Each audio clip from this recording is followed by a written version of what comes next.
afternoon. Good afternoon. And welcome, everyone. Welcome, guests.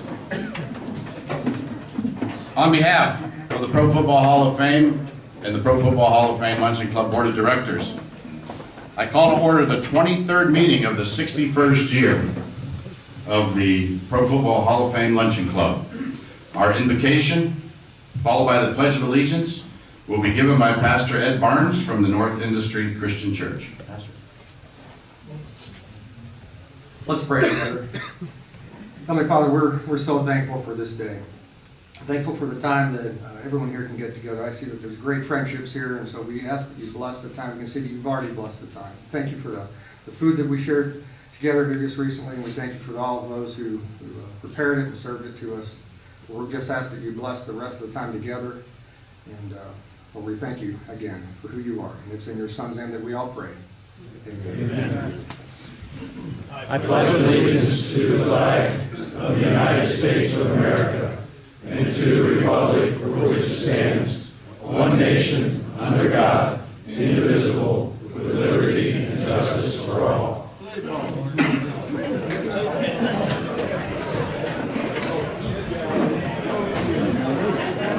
Thank you, Pastor.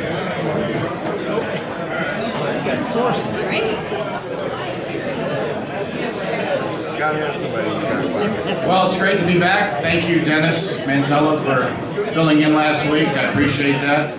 Good to be back home. I want to introduce the folks here at the head table. Start to my right. You met Pastor Ed Barnes. Thank you. Next to him is our board member sitting with our clergy this month, Becky Richard. To my left, our speaker today, Jensen Lewis. And to my far left, Jensen's better half, and I say this with great sincerity, Michelle Chiro. Thank you for being here. I want to recognize our club sponsors. As you can see, Wilkshire Golf Course, which we'll be playing here this year for our outing. Dr. Peter Ferguson, chiropractor. Liberty Ford, Marion Motley Memorial Fund Scholarship, and Aultcare Primetime Health Plan. I want to thank those folks each and every year. I know many of them have been multiple year sponsors. We do appreciate that. I want to remind everybody we are selling tickets at the conclusion of today's meeting for our next event at the Pro Football Hall of Fame, which is March 18th, and our speaker that day will be Bernie Kosar. So make sure, if you haven't gotten it, get it in the back. Jim Richard will be back there. I think Dennis will be back there as well. They are selling quick, from what I understand, so make sure you do pick up your ticket for that. I've also placed some flyers in the back. I know Dennis mentioned it last week for the Better Business Bureau Shred Day. They're back on the table there if you want to pick one up, gives you a little bit more information on the event, and you can grab those on your way out. Our March Madness board is back there. If you still want to get on that, they are $10 per square. The payout will be at the end of the tournament, so I know you can follow it throughout the tournament, but we won't pay the winners until the end of the tournament. How about the Buckeyes yesterday? You guys watch that? Great job. The men's and the women's team, good wins yesterday. The men's upset Michigan State there at the buzzer. Fantastic, 60-57. And then the women's team beating Maryland, and looks like they're going to be probably number one seed, certainly in the tournament. So congratulations to them. 50-50, get your tickets out. We have $168 in there. We'll have Jensen pull it.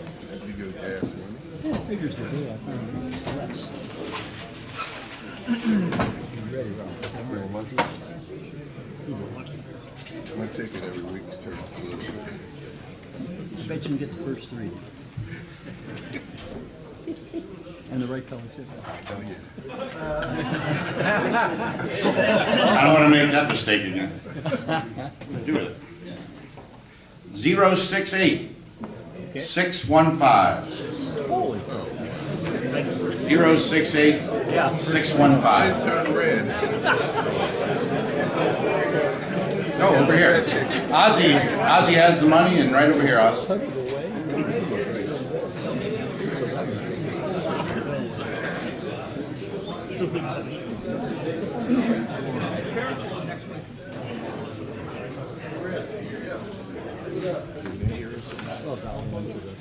Next week, our speakers. We have speakers next week. Erica Mulliman and Bridget Kakos from the Cleveland Browns. So that should be a great event next week as well. So make sure you come with a lot of questions. All right.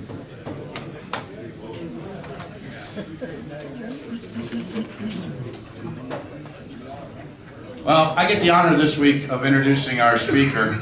I've got a chance to meet Jensen a few years ago at fantasy camp, and we've struck up a friendship. He's a good guy. I like him. He's a straight up guy, and he's a guy that I think is good for Cleveland Indians, or Cleveland Guardians, I'm sorry, and Dallas. I'll put $1 in the tip jar. Hey, Hammy did that yesterday. I heard him, or not yesterday, it was Saturday, I think. I heard him say it too. All right. Jensen Lewis, former Major League Baseball relief pitcher, spending 7 seasons with his hometown Cleveland Indians from 2005 to 2011. 4 of those in the big leagues from 2007 to 2010 with the Tribe, 1 year with the Arizona Diamondbacks in 2012, and finally finishing his career with the Chicago Cubs in 2013. Originally a 33rd round draft pick of Cleveland in 2002 out of Cincinnati Anderson High School, he delayed the start of his professional career in favor of accepting a full ride scholarship to play baseball at Vanderbilt. After completing his junior season, the Indians came calling again, making him the 102nd overall selection in the 3rd round of the 2005 draft. As a compensatory pick for his childhood idol and Tribe fan favorite, Omar Vizquel. He graduated a semester early from Vandy with a Bachelor of Science degree in Communications. He's put that to work. Jensen rocketed through the Cleveland minor leagues in a year and a half, making his major league debut July 16, 2007, en route to helping the Tribe win the AL Central Division title and come within 1 win of the World Series, falling in Game 7 of the American League Championship Series. He took over the closing duties in the second half of the 2008 season, going a perfect 13 for 13 in save opportunities. To finish that campaign, for his major league career, Jensen finished with a 3.68 ERA, including 177 strikeouts in 198 career innings pitched.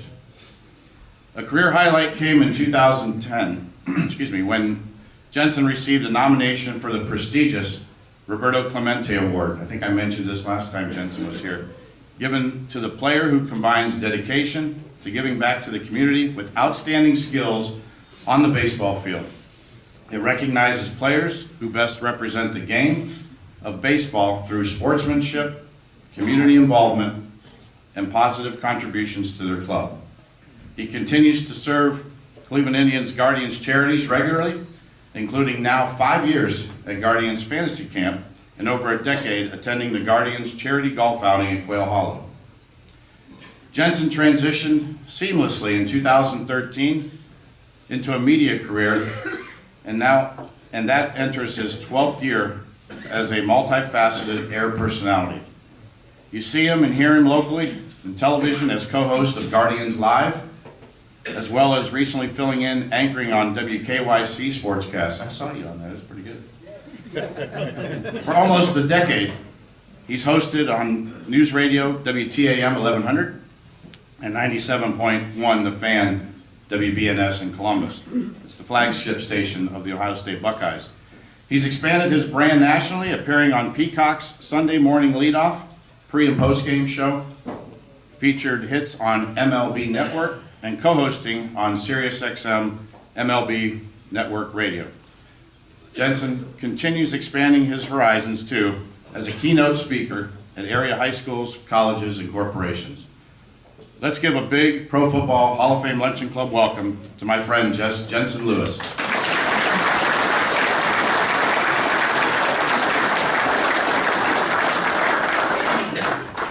Thank you, Frank. And RJ and everyone here, was reminiscing with Michelle on the way down. This has got to be the best weather by far for me being here, so hopefully that's a great sign of things to come. As I tell most of you every year that have been back, this is probably one of my favorite engagements of my calendar year. Whether it be your non-filtered, straightforward questions, which I appreciate so much, and also your passion for not only our club, but the community and everything that we get the privilege of doing night in and night out. It is still a dream come true every year, and I can't believe it's going to be year 12 for me covering the club. I'll turn 40 in May. You probably can't tell by my haircut. But it is wild to think that 9 years playing on the field and 12 years on this side, and I still feel like I've got so much in front of me. So it's a privilege to be able to cover the team and come into your homes every night, whether it's over the radio or on TV.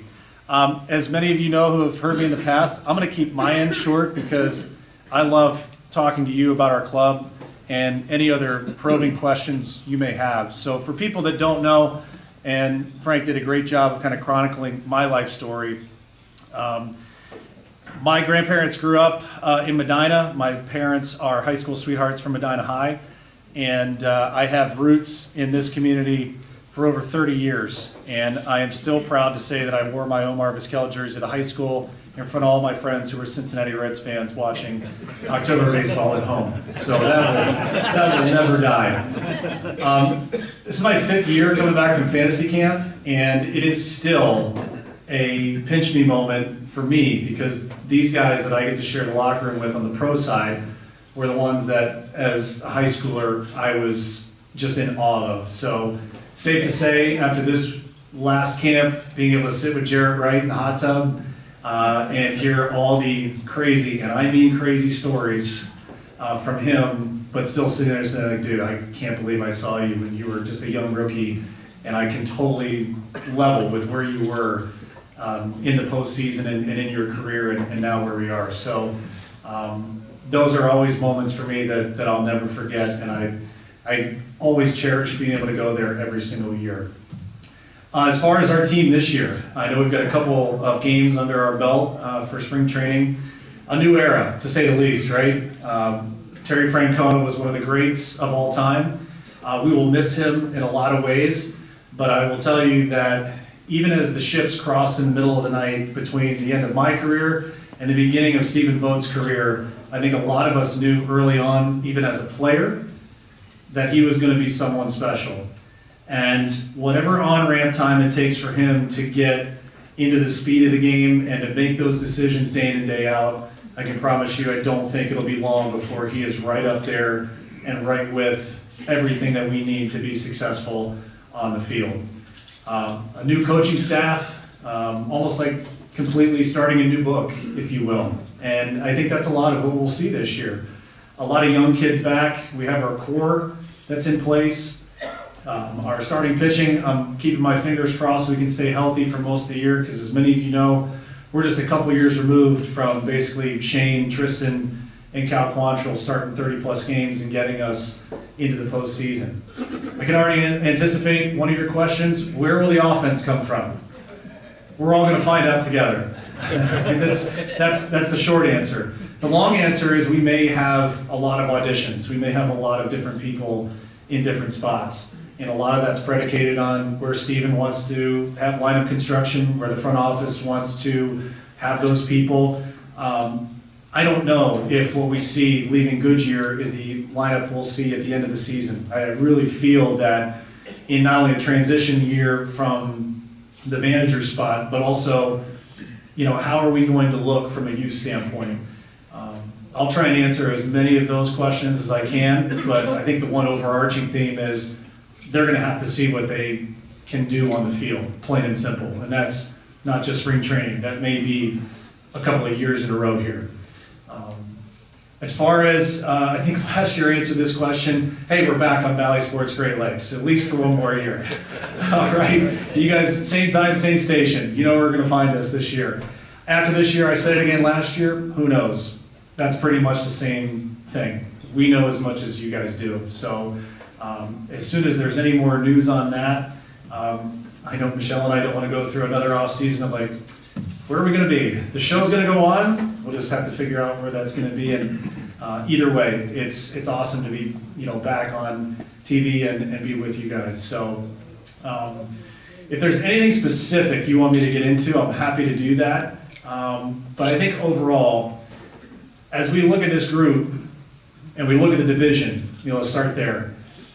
This division got better all the way up and down. And there's no secret behind that. Detroit made a lot of great moves. Kansas City made some good moves.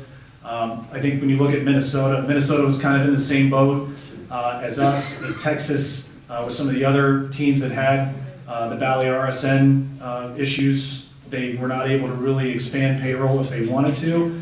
They were looking for cost certainty beyond this year. That's hard to do when you don't know what your revenue stream is like. So I firmly believe that that was an impactful thing, not just for us, but from people I talked to across the league. It was certainly a decision in their thoughts about free agency, trades, any acquisitions whatsoever. When you think about where the Chicago White Sox are, that team spends a boatload of money. They're not going to be good this year, plain and simple. I tell this to people a lot, about payroll and all that. Just because you spend all the money in the world doesn't mean you're going to win. Case in point, the New York Mets, just a year or so ago. Highest payroll in league history, didn't even make the tournament. Shohei Ohtani gets $70 million deferred, just with $2 million a year. The Los Angeles Dodgers might have as big a question mark in their rotation with Yamamoto just coming over from Japan. Tyler Glasnow's been injured. So I'll keep singing that tune of spend all the money you want. Doesn't guarantee you that you're going to get it done. If you look at this last year with Texas and Arizona, a couple of things that stand out. Really good frontline starting pitching. They can hit the ball out of the ballpark. That's going to be the thing. Can our team homer? Can our team drive the ball? Can they slug? On paper right now, we got a couple of guys that can do it, and we might have a couple of young guys that'll be able to step up. But I think for us to win our division, two things have to happen.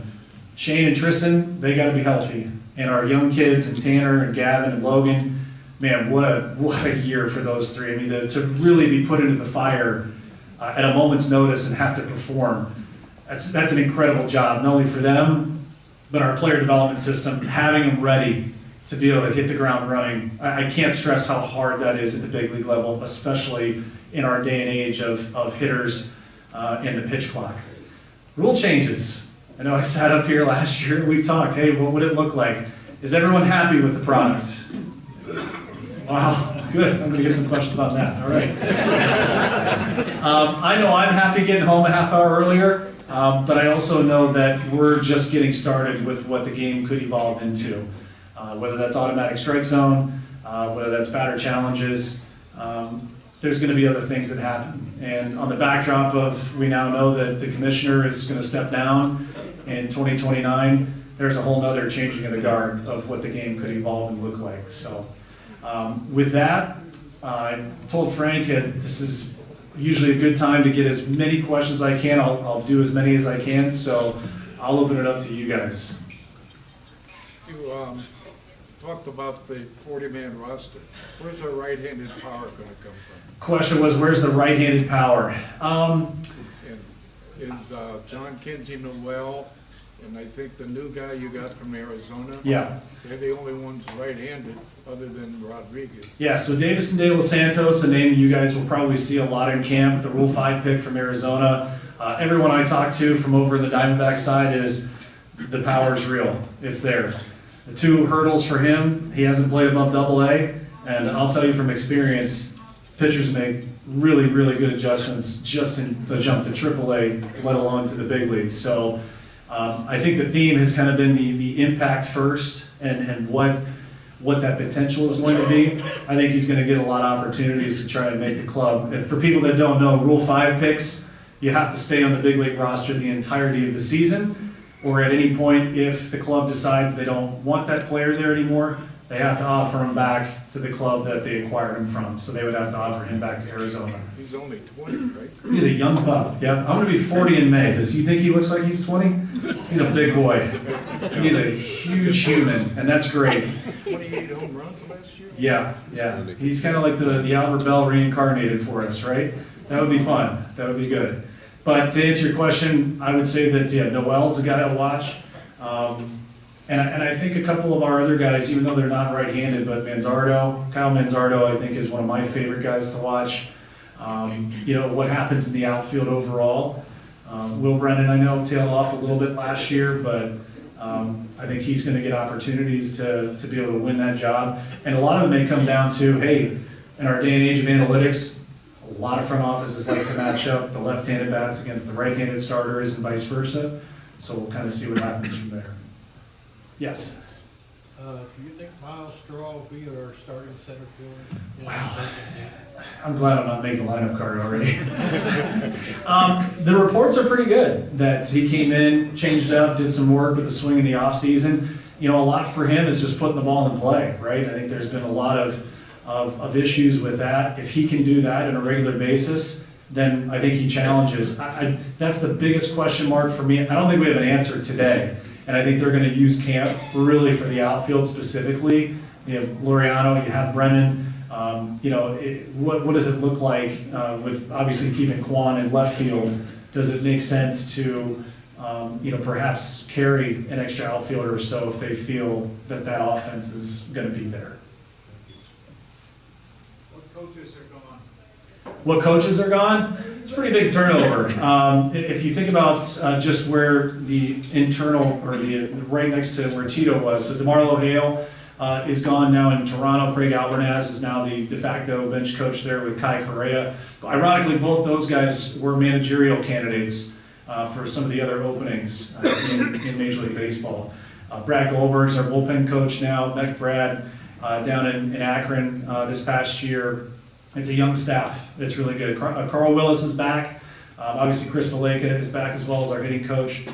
So a little bit of new in with, and I use this lightly, with the old, because there's not too many old guys that are on the staff. It is a true youth movement, in a lot of ways, for sure. Marion Jensen, I thought about this all night, so this is my three-strike approach with you. What's the best three things about your job?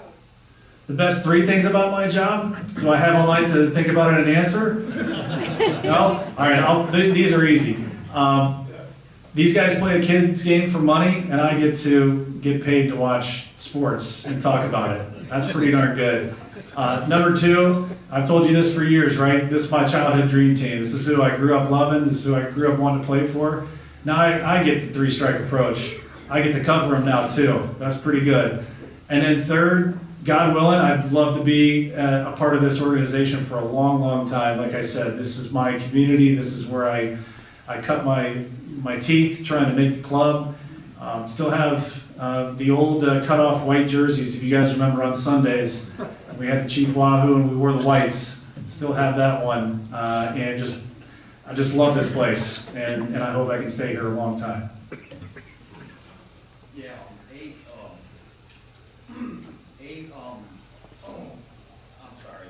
eight of the players, the two-way players, they were drafted last year in the draft. And do you think Shohei getting this contract, do you think that might have opened the door for, they might try their hand at, like, we see more two-way players come and develop throughout time? Yeah, it's a good question. What's kind of Shohei's contract impacting future guys that want to do the two-way part of it? First and foremost, he's the best player you'll ever see in our lifetime. Comfortable saying that right now, and I hope I got a lot more life to live to see 40 plus more years of baseball. But there's a kid out of Florida right now, actually at the University of Florida, who's doing the same thing. Jack Caglione, I can't remember how to pronounce his last name. High 90s fastball, hits in the middle of their order. It's kind of one of those evolutions too of, okay, if you can do it, that's great, but doing it at that level and being able to be that good already, I mean, I don't think we're going to see another $700 million deal for a baseball player. Now, we might get into the 4s and the 5s for Juan Soto this offseason, But man, he's a unicorn. There's no comparable guy right now. How will the new investment group impact the Garden? You talk about the Blitzers? Yeah. I think that's still ongoing, and how that whole thing works with Paul and the Blitzer group, and what the infusion looks like. Those are questions that they're probably having, and with, as I said, with the backdrop of how the RSN issues are, every team is different. So it's, again, looking for cost certainty and what they can expect. It's not only a year over year, but it's one of those evolutions too of what do they feel is comfortable present and then in the future. Based on the question, do you think they may infuse more capital into player requirement and such? Yeah, I think it's definitely a possibility. And as I said, a lot of this is you got a lot of smart people trying to crunch the numbers and see what makes sense, what they know they're going to have. It's not just Cleveland. I mean, you've got other places that are affected by it regardless of ownership, and I think that's a big backdrop of what you saw this offseason and what you'll probably see again next offseason. All right, let's get Hedges. I understand they brought him back because of his locker room more than, even though he hit a home run, I think, yesterday. How about that? Instant offense. Let's go. He figured something out in Texas. Huh? Is that what you're saying? That's about both. Yeah, with Hedgie, and I think it's probably palpable when you watch, some of the highlights and you see the interactions. Man, is he just a little kid strapped in an adult's body, and it's fun. It's really cool to see him infuse that energy. But if you're Bo Naylor, man alive, what a great resource. World Series champion, a guy that has already been here, knows the dynamics, has been and has really caught a lot of these guys too. So to have a human cheat sheet like that and to really feel like, again, we're lucky to have Sandy. Sometimes when you have a guy who's been there, done that, and is still doing it at the big league level and just won a World Series, man, that's priceless. And I think Bo is going to benefit. For those of you that listen to me on Sirius XM, I put Bo as my number 10 overall catcher in 2024. I think he's got a huge year. I love where his potential is, both at the plate and behind the plate. We saw some really spectacular defense and athletic movement. I think he finally started to have the game slow down offensively, so I would expect him to break out in a big way. Yeah. I read something, I believe, I'm talking off my head, but is there something going on with the Major League Baseball players complaining about the quality of the uniform? Yes. Have you seen these? So when you guys get the giveaway jerseys, when you come to the stadium, that's what they look like. There's been a lot of guys that have not liked it whatsoever, and I haven't worn one yet. I can't speak from experience, but to have this kind of outrage already, you know that some guys are not happy. That's for sure. They experimented in the minor leagues with the computer calling strikes. Yeah. What is the possibility of moving up to the major league? Great question. About the automated strike zones. So for people that don't know, in the Arizona Fall League and some of the minor league levels, they've experimented with what you would probably hear referred to as the robot strike zone. There's a lot of guys that like it. And turning around, I would say that it reminds me a lot of tennis, where the timing is very quick. It's within seconds. And, this is probably a better question for the Umpires Union and Players Association overall, but I think the feedback has been very positive. And again, pace of play. It's about trying to get the right call. We are still the unique game of human errors, sometimes not reviewable. And in that case, the strike zone, really not reviewable until they try and implement this. So I think it's something to watch for sure. Being the top teams in the American League and the National League? Great question. Who are the top teams in the American League? Everyone likes the Yankees. I don't. I hope that would get a good reaction. Thank you. I'll tell you, I really like Seattle this year. I think that rotation is fantastic. They were awful offensively as far as strikeouts, offensively in April and May last year.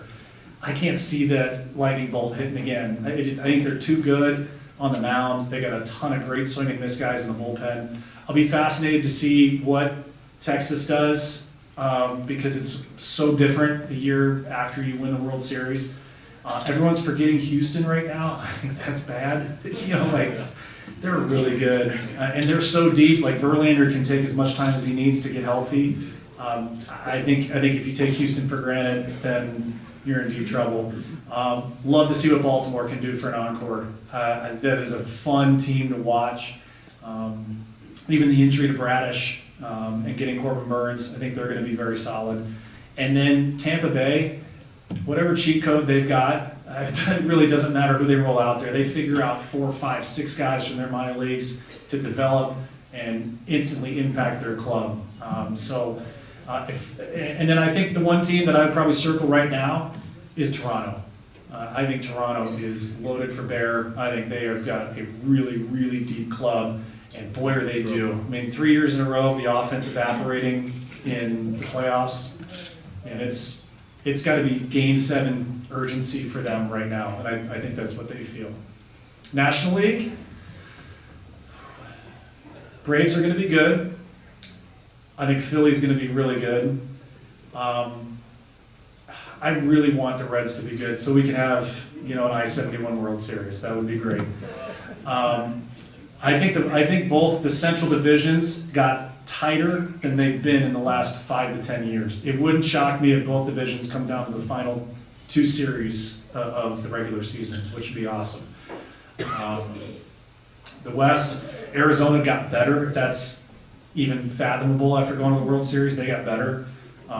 Let's see what happens with the Dodgers. Have all the pressure. That's not an easy thing. Atlanta's thanking them right now for signing Yamamoto and Ohtani. So I think the National League is LA, Atlanta, Philly, Arizona, and then there's a little bit of a drop off. So we'll see what happens. Given defensive ability of Straw, Mm-hmm. and I think you agree we need him in our lineup, for him to be more productive for that team offensively, is there anything being done to incorporate him having a bunting game?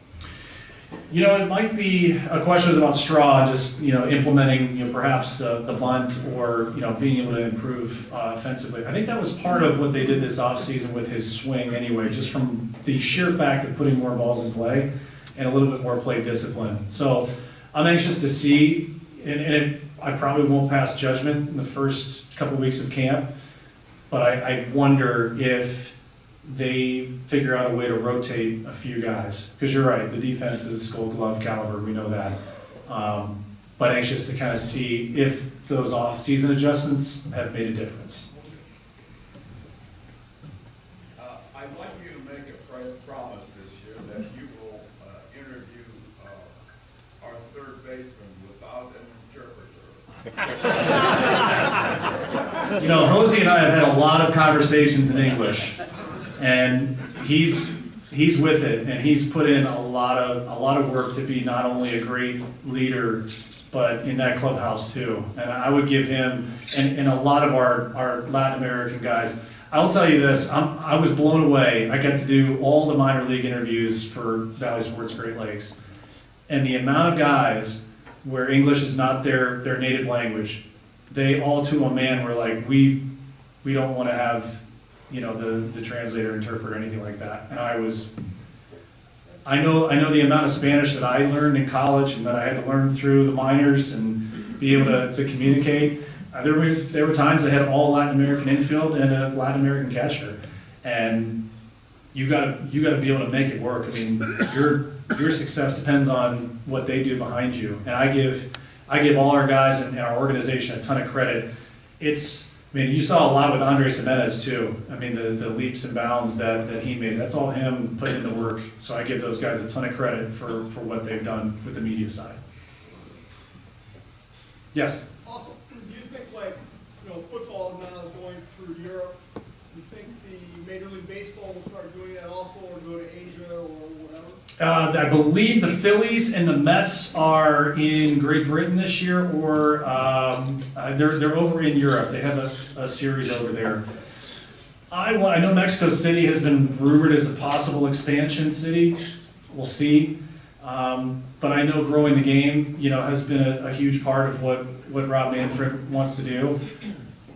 Because of the travel, because how our schedule sets up, it's really easy for football to kind of facilitate that, having the time, in between games.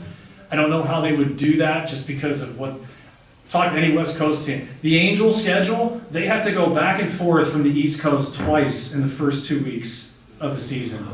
I don't know who they PO'd in the schedule office, but dear God, I don't care who you are, beginning of the season, middle, end, that's, for people that have traveled in here coast to come, you know what it does to your body. So anxious to kind of see, to your question, where they try and make that, because I think the WBC is kind of your indicator of how much the game means internationally. And I think they really want to capture that even more. You think Shane Bieber will be with the team at the end of the year? You really gonna ask me this already? We haven't played a game.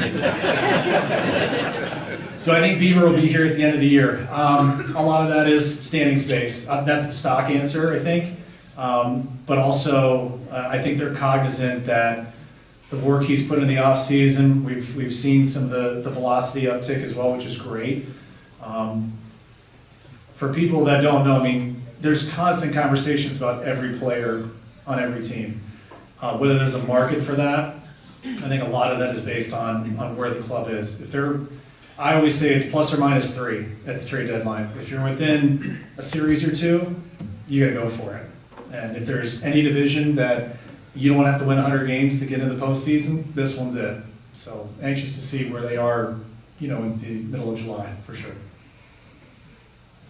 Do you see Carrasco making the team? Cookie? Will Cookie make the team? Boy, again, a lot predicated on injuries and whether they want to have perhaps a long guy or not. Boy, he's a great story. A quick story for you guys. So I was in AAA in Lehigh Valley, which is the Phillies AAA affiliate. We made the trade, sending Cliff Lee to Philly, and Carlos was, the prize, the crown jewel of the trade.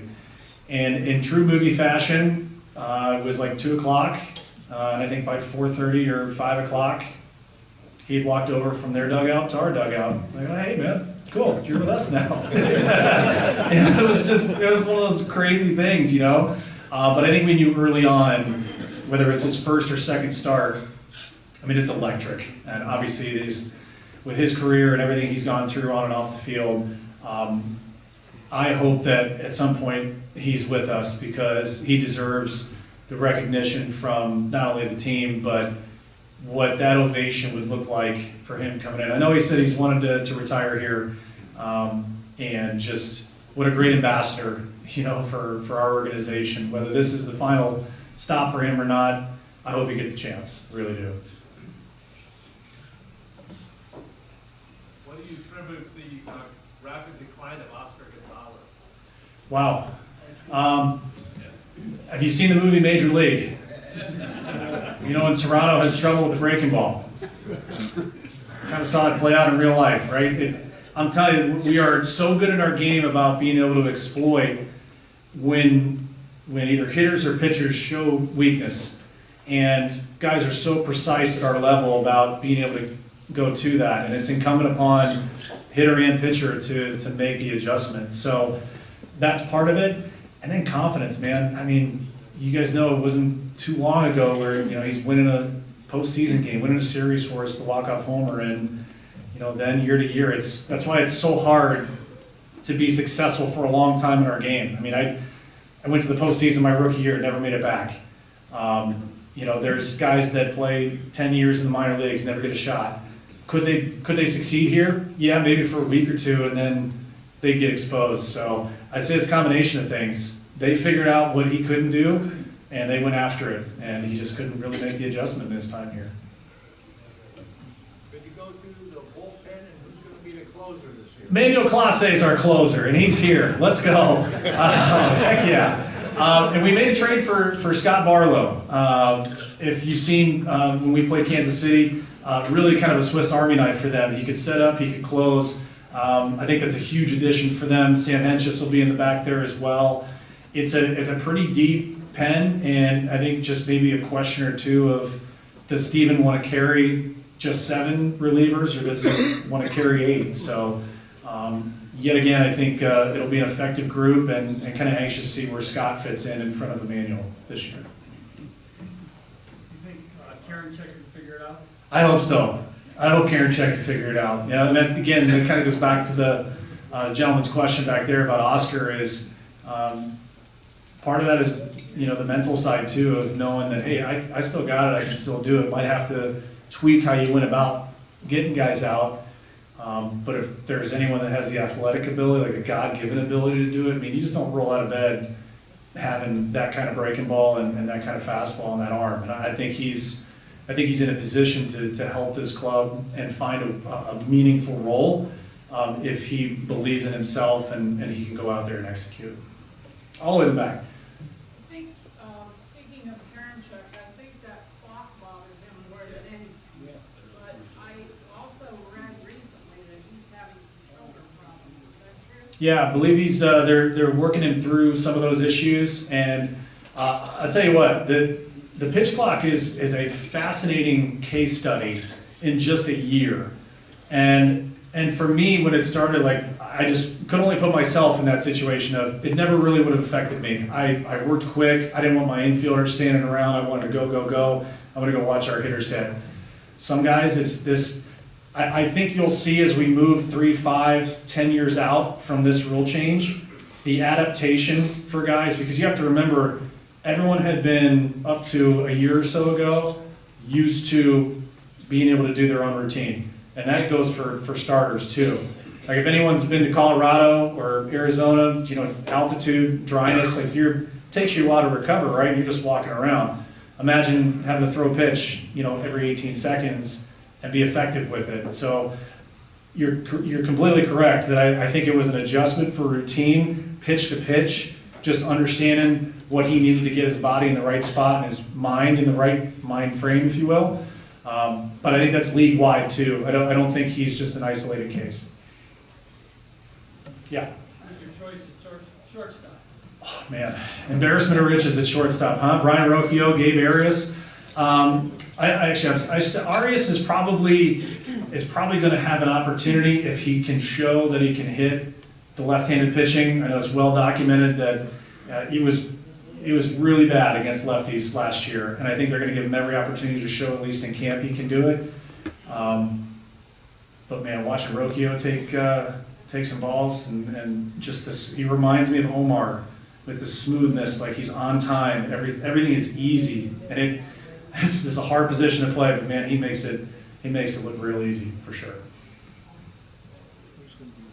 Do you think with all these analytics, it takes the baseball strategy and the coaching strategy away from the managers and don't go on their gut anymore?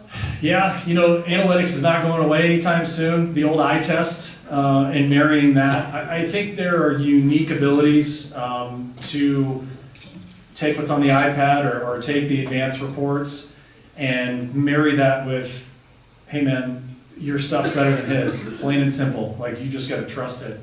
I, for one, was always a guy that kind of liked to keep things simple, especially as a reliever. Like, you know what works for you. You're not in the game long enough for a lot of those other things to matter.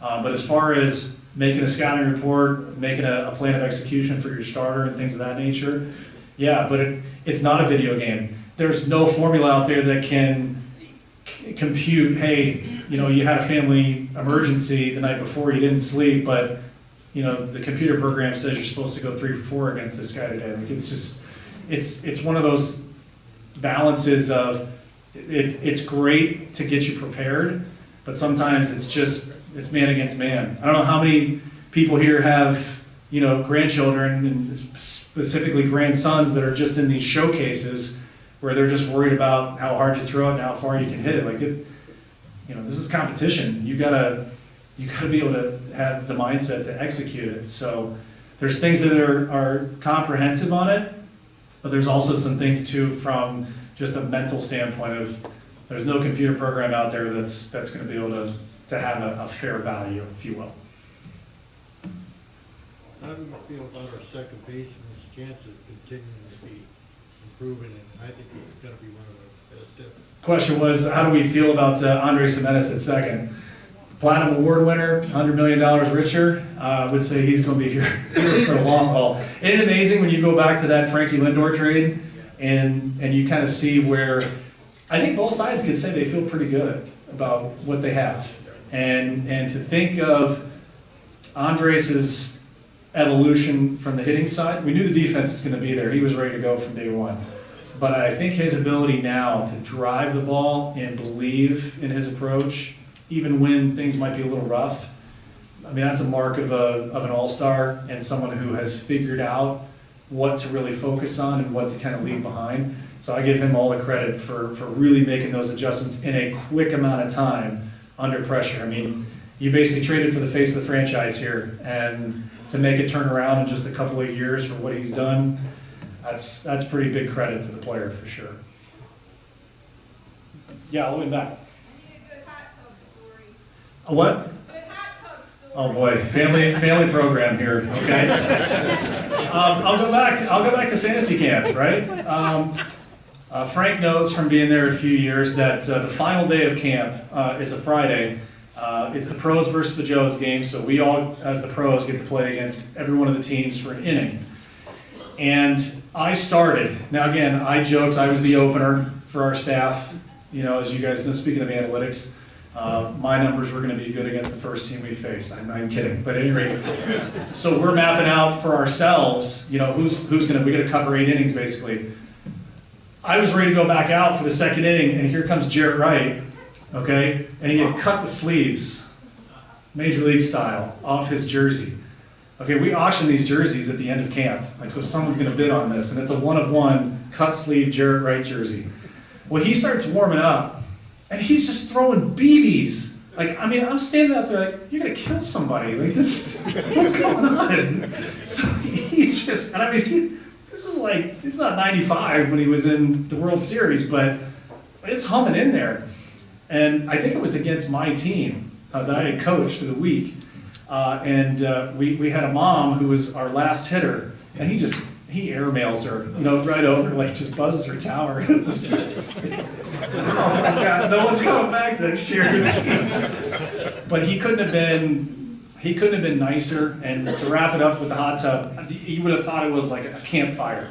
There's like 20 of us, and I was there, and Michelle was there. We're sitting there like, I mean, this is what it's all about. Like, it was just great to hear, and him just kind of, you know, be one of us, you know, if you will. There was no air about him whatsoever, and that meant, I'm sure it meant a ton to our campers, but for us, sitting there, like I said, for me, it was just so cool to be in that moment with him, for sure. The automatic strike zone, what then becomes of the home plate umpire? So the home plate umpire would stay, and he'd be calling balls and strikes. If the hitter or the pitcher, however they end up fine-tuning the system, let's take the hitter, for instance, how it's kind of been done. If the hitter believes the call was not correct, he would just tap his head. They would turn around, or wherever the place is where they would get the readout, usually within a couple of seconds. And I think they've played it on the scoreboards in some of the stadiums. Like I said, it's like in tennis, where they show you whether it's in or out. They'll show you whether it's a ball or strike. So that if that gets implemented at the big league level, I believe it would be some iteration of that. Who was at fantasy camp? You and Jared and Frank. Who was at fantasy camp? By the way, if you want to come out this coming year, would highly recommend. So the last 2 years we've had frost for the mornings, and we got rained out on Tuesday. That's the worst it's been. There's no way 3 years in a row we can have a weather problem. Jarrett, Charlie Nagy, Mike Jackson, Pat Tabler, Mike Hargrove, Rick Waits, Alvaro Espinoza, Holbert Cabrera, Carlos Baerga, Dave Burba, Scotty Bales. I've torn 2 obliques laughing at some of these guys. Thank God I get a whole year to kind of recover. But it is truly a once in a lifetime. Frank can tell you, even for us, it is such a great week. There's a lot of baseball, but there's a lot of time to visit. And like I said, for us pros too, it's great to interact with all of you and hear what you want to hear about. Because sometimes these are stories we've been hearing for the first time, which I think is phenomenal. So highly recommend. I have a question. Yes, go ahead, Frank. Last year, they brought in Zanino and Josh Bell, obviously to address the power issue. There's still question marks this year. What, if anybody's out there, or who, if anybody's out there, if they had to do that this year, who would they look at? Yeah, so it's a good question about, and I'm sure this is on everyone's mind, about the power bats. So last year, we talked about Zanino and Josh Bell. Just didn't work out in the timetable they were looking for. I know for at least on free agents right now, I know JD Martinez turned down 1 year, $14 million from the Giants. He would look amazing in this lineup. Remember, a lot of you remember him from Detroit and his time in that lineup. But as far as where they're going, I think they want to try and address it in-house. I think it's De Los Santos, Manzardo. I think they want those kids to have an opportunity to show what they can do. With our division being stronger and playing a lot of inter-league ball, can we match what we did last year? Can we match what we did last year? 76 wins? I think we can get over it. And I'm anxious to see what Minnesota does this year because they did lose Sonny Gray in their rotation. I think they do have question marks at the bottom of their lineup. I wonder, can they hold up from an offensive standpoint? I think they did kind of run into a few lucky spurts there as far as the offense goes. Their pitching's really good. Their bullpen is awesome. They're going to stay in a lot of games. But as I think I've told you guys in this room before, first team to 85 wins this division.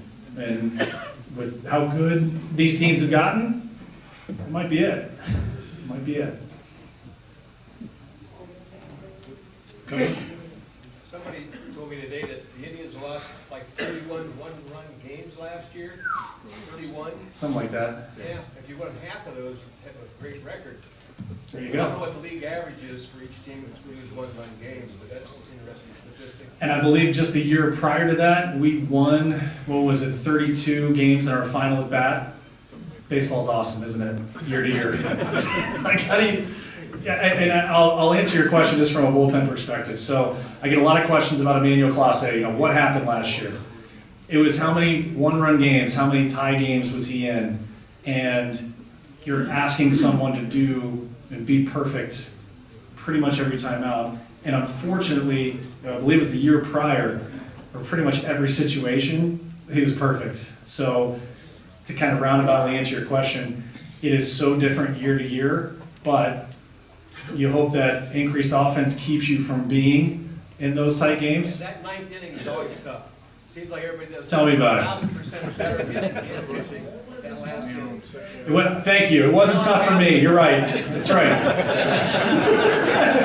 But no, in all seriousness, it's not for everybody. And to see guys that have been so good in the 8th inning, then try their hand in the 9th inning. Go back to my first save appearance. It was in Toronto. I completely had spaced out. I was like, I'm not going in. Phone rings. Louis Isaac, our bullpen coach, Jensen, you in? I'm like, shut up. Anyway, came down, rapid fire. I get in there. Kelly Shopix, our catcher, mound felt like it was 120 feet away. I'm firing, and I ended up getting the save. And Shopix, he's just laughing.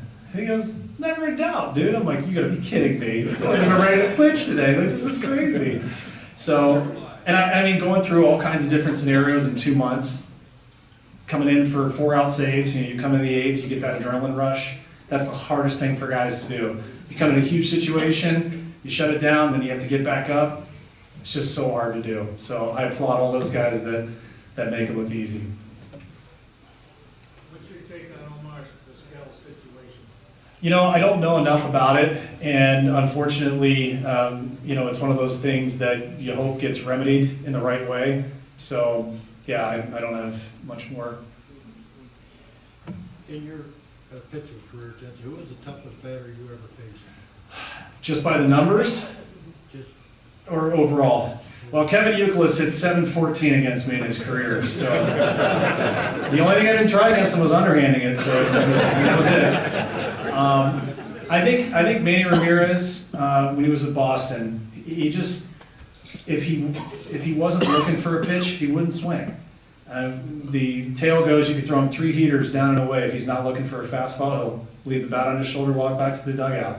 But if he's looking for that 2-0 slider, you're done. Like it's a double or homer. And it was just uncanny how he nailed everything.